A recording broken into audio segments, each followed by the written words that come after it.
what do you consider the current skills gaps to be?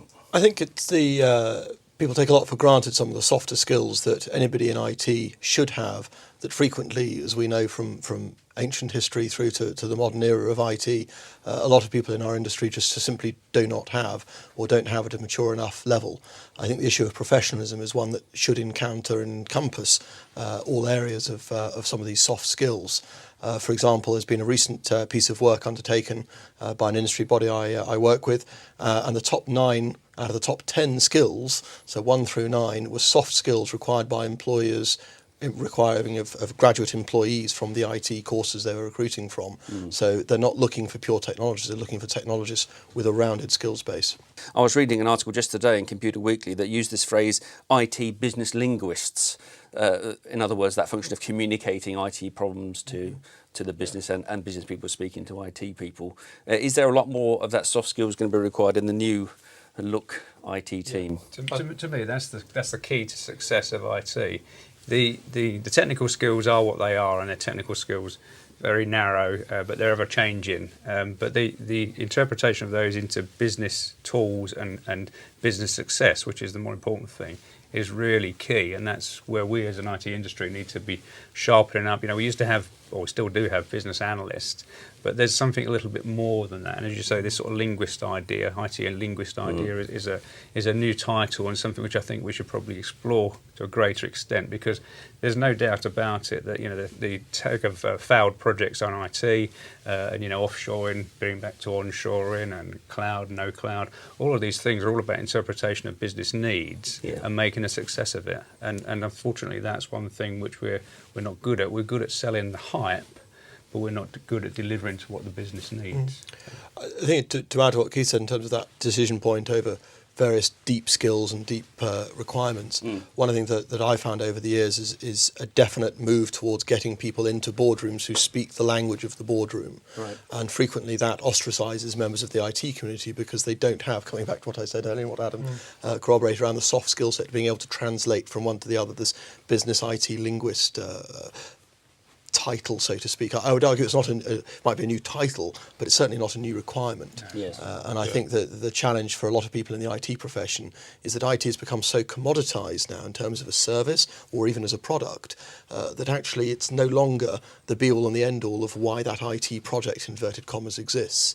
IT is often there as a delivery mechanism to get X business outcome delivered, rather than, we must have this shiny new piece of kit because it's the latest thing on the cover of Stuff magazine. So there's a lot to be said to emphasise this point, that every technologist, every IT person, whatever team position they have around the globe, and to come back to the point you were making earlier, Adam, needs to be comfortable with the IT people.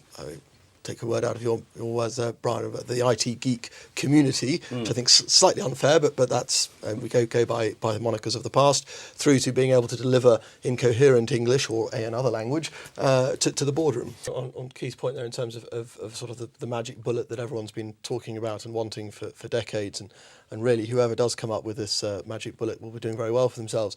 The challenge actually is more around the softer side, around security. Come back to my little hobby horse. Yeah. I deal with security technology professionals on a very, very regular basis. They are very, very astute, very high intellectual caliber. The challenge is actually translating some of the security requirements, the threat, the risk problem, into the boardroom where the decisions really get made. Right. And for an awful lot of members of boards of all sorts of organisations, understanding the risk to their business is tied up in a methodology, way of teaching MBAs or whatever that just hasn't kept pace with technology to date. So I deal in the area of cybersecurity, a wonderfully nebulous term that means what it wants to those who want it to mean something else.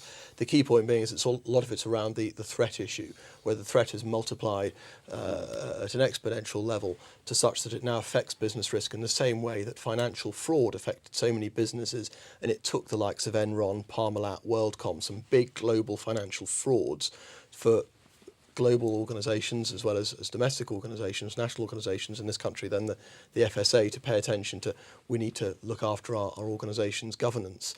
And from a cybersecurity point of view, it's exactly the same. The right governance needs to be in place with any organisation, such that the board level individuals, be they the chief executive, be they the individual responsible for risk. It could be the CFO. It could be a role in government called the CIRE, the Senior Information Risk Owner, who actually is suitably aware, suitably trained of the requirements that are upon them to make that risk call, because at the end of the day, it's their job that's on the line. And there's still an IT linguist role in there. Well, and this, I'm coming to the point that the person who's tweeted in, so what's the role there? If somebody thinks their IT career is more given towards looking at the security angle, it's a burgeoning area. Yes. Unfortunately, I come back to Keith's point, would that we lived in a utopia that didn't have a requirement for IT security. It's something that's going to continue for a while yet. I think there's probably guilty as charged with regards to that question, and I think that's probably something as a profession we're not particularly brilliant at. Again, that's back to the communication layer.